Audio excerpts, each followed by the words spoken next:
we're going to do rates today. I really like rates as a topic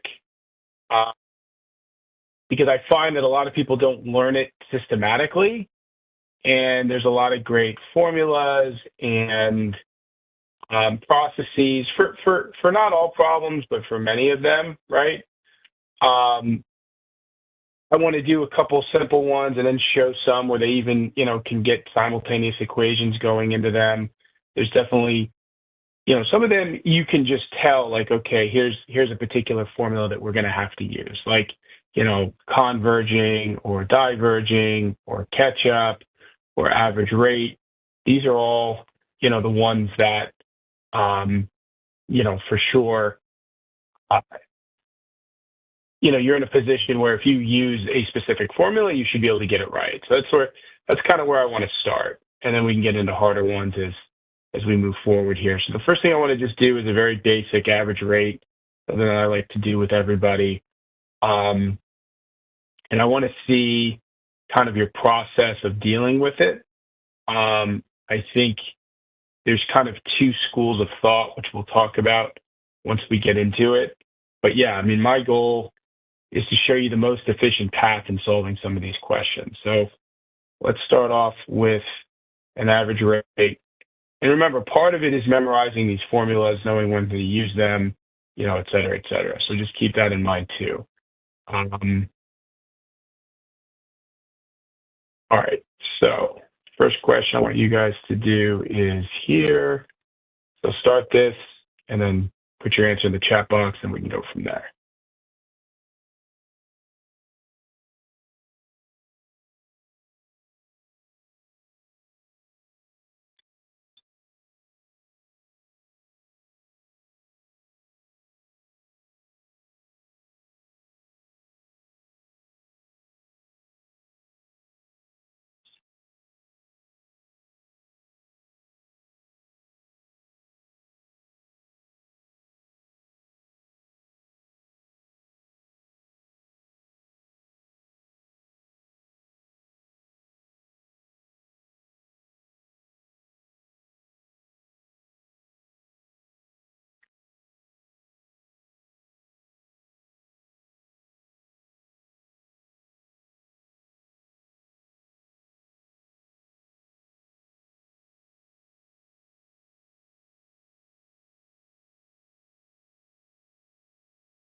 Hold on one second.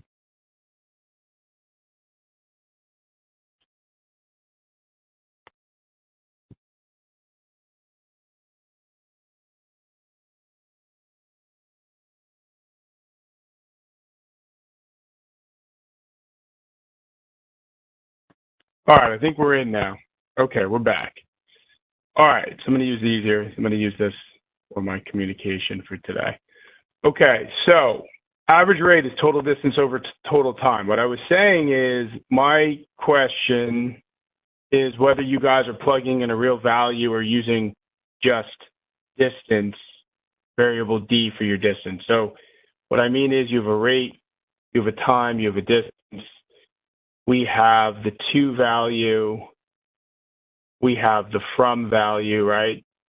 Home to office, office to home. Now, the rates are simple, 10 miles, or 10 miles is the distance rather. But actually, we're given the distance here. I want to do one where you're not. Constant speed of 3 miles per hour, going there, coming back at 6. So we're talking about distance divided by rate being the time, so 10 over 3, 10 over 6. So 20 is the total distance. And then if we want to get common denominators, this would obviously be 20 over 6. So 20 over 6 plus 10 over 6 is going to give us 20 over 30 over 6. 30 over 6, of course, is 5. So we have 20 over 5, which is 4. So anyway, this one's pretty simple. They're giving you everything you need. They're both correct, A and C. It's both of them are 4. So I want to show you a problem where you then have the option to choose, hey, am I going to plug in a variable for my distance, or am I going to actually plug in a real value? Now, that's a decision you have to make. I have opinions on it, and I will give you my opinions. I'm sure for those of you who have attended a lot of these webinars, you know my opinion. But yeah, I just want to get into that and see what you guys think here. So why doesn't everyone take a stab at this question here, and then we can talk about my thoughts on what you should potentially be doing.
All right, so here's my question to everybody as far as the process is concerned. Did you guys use real values? We have our rate, our time, and our distance. That's given. We've got she's going to, she's coming from.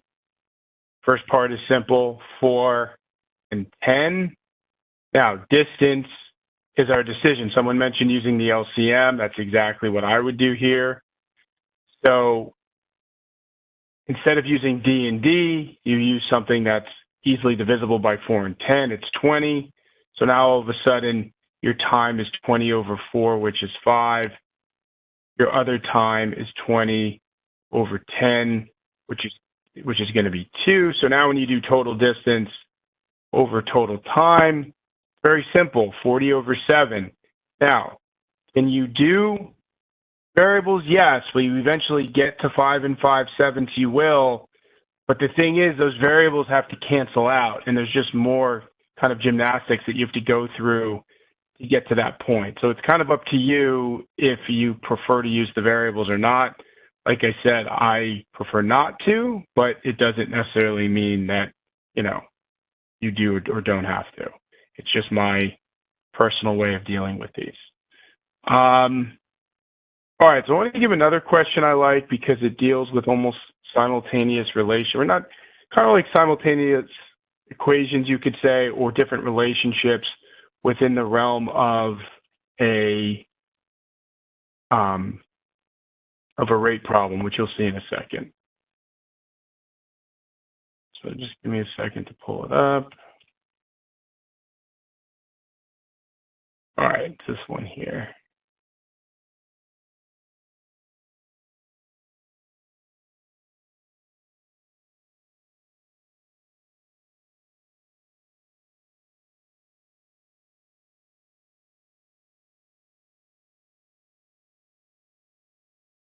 All right, take a look at this.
got our setup here. We've got their 30 and 30 for distance, right? Jack's speed is 1 4th grader.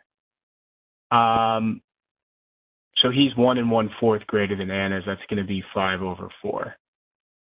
So he's 5R/4. She's just R. Now, I'm ignoring this because I want to just use this for the purposes of the final equation that we're going to set up to be able to solve for variable R. That's how I prefer to deal with these. So I have 30 over 5R/4. That ends up giving us 30 times 4 over 5R. Of course, 5 goes into 30 6 times, so we have 24 over R here, 24 over R, and then down here we have 30 over R.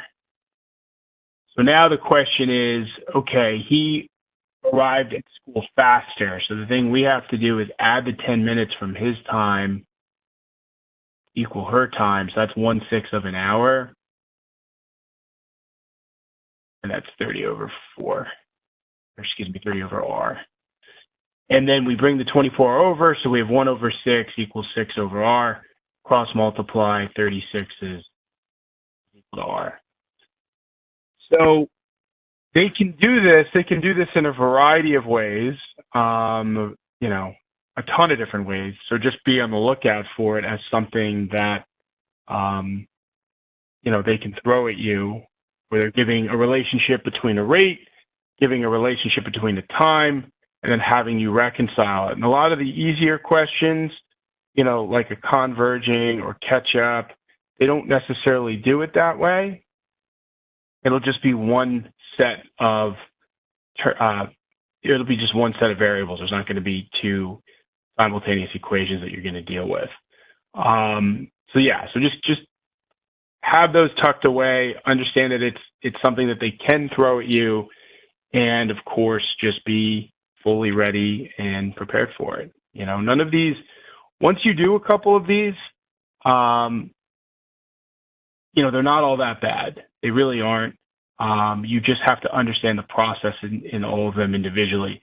Can they throw something at you outside of the box? I mean, possibly, but I think if you can handle all the rate questions we give you in TTP, I don't see there being much that you couldn't do, you know, in real time on the test. All right, let's take a stab at this one. Maybe this will be the last one, then we can do a little Q&A and then go from there.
All right, so this is a wind speed question.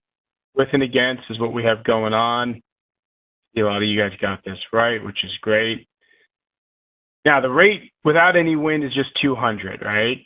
So with, of course, you're adding the wind speed. We'll call it W. Against, you're subtracting the wind speed. Now we know it can travel 600. It can travel 800 miles with versus 600 without. So 800 over 200 plus W, 600 over 200 minus W. We're obviously setting them equal to each other.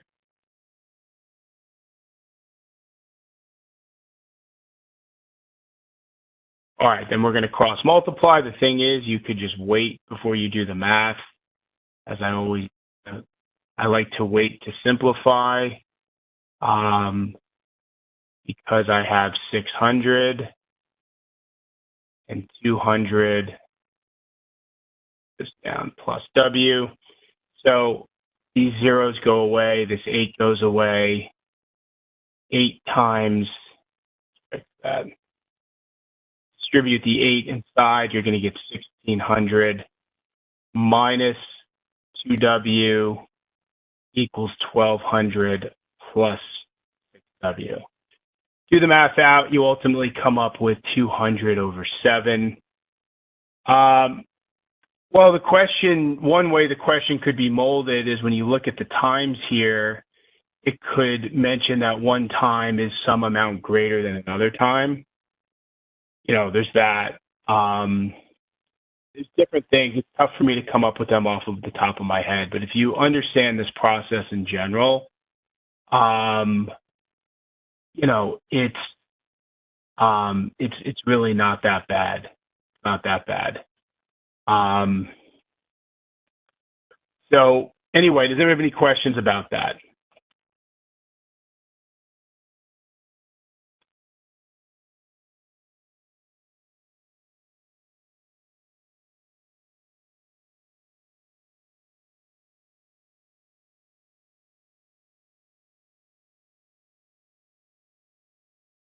All right, cool. So yeah, I mean, I think this is a good array of stuff. Like I said, our chapter is very thorough when it comes to rate questions, and I think work we do a similar good job with, which is great. Again, I find that a lot of people get into the process of winging rate questions because they are somewhat logical, but the problem is like you're using up enough brain cells on the test for very difficult stuff. The more you can kind of systemize or make your process systematic with some of these questions, you know, the better off you'll be in general. So, you know, if you are using TTP, great. If you're not, you know, I suggest for sure checking out our rate stuff. I personally think it's great. And I was in a situation where, you know, when I was first learning rates for the GMAT, I was in that boat. And then when I kind of got a systematic process down, it made life, you know, a gazillion times easier. All right. So any other questions does anyone have for us here? I'm intimidated when word problems are too lengthy. It really depends. You know, if I feel like I'm understanding what I'm reading as I get into a word problem, I'm fine writing stuff down. But if it's something that I really have to, you know, I really have to,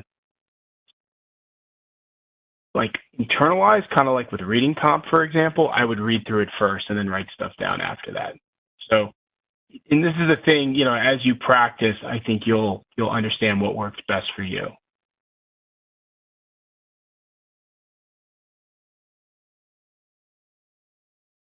I took the classic version in 2024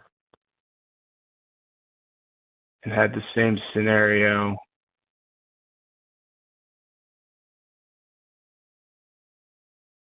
Right. Okay, any other questions from anybody? TPA involving rates? I mean, to me, a lot of times TPA are just taking the stuff you know from quant and they're it's almost like a double question, if that makes sense. So, um, I think that you're saying processes that you put in place for regular quant versus, um, what you're seeing here in PPA. I don't think much changes on how you attack them. And sorry, I'm not sure what you mean about the last question.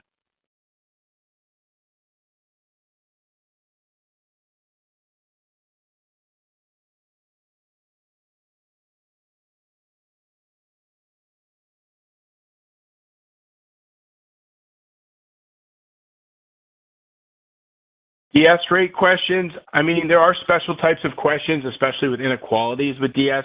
We have a whole lesson on it.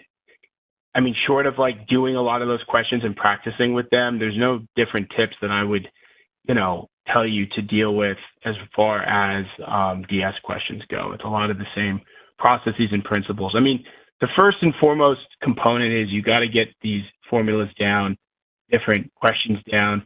I wouldn't suggest practicing any of this stuff until you feel like you have that stuff totally down. And then from there, you can then begin doing DS questions.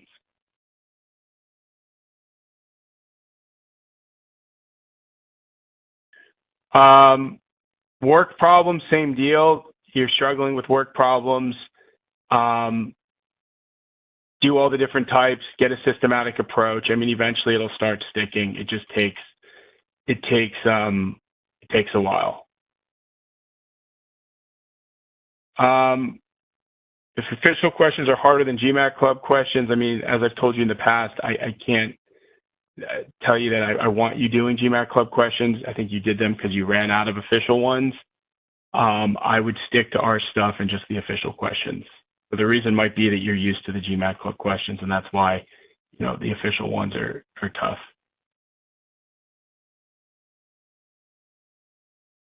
I don't think we're going to do 805 webinars because that would preclude a lot of people from being able to get much out of them. All right, so if there's no other questions, we can hop off. I think maybe next week we could do work questions, so we could kind of relate what's happening in a work scenario to a rate scenario. And if we don't meet next week, then we can do it. We can do it after that. So thanks everybody for coming, and we'll talk soon. If you need anything from us, just reach out. Okay. So thanks for participating. Thanks for coming. We'll all talk soon.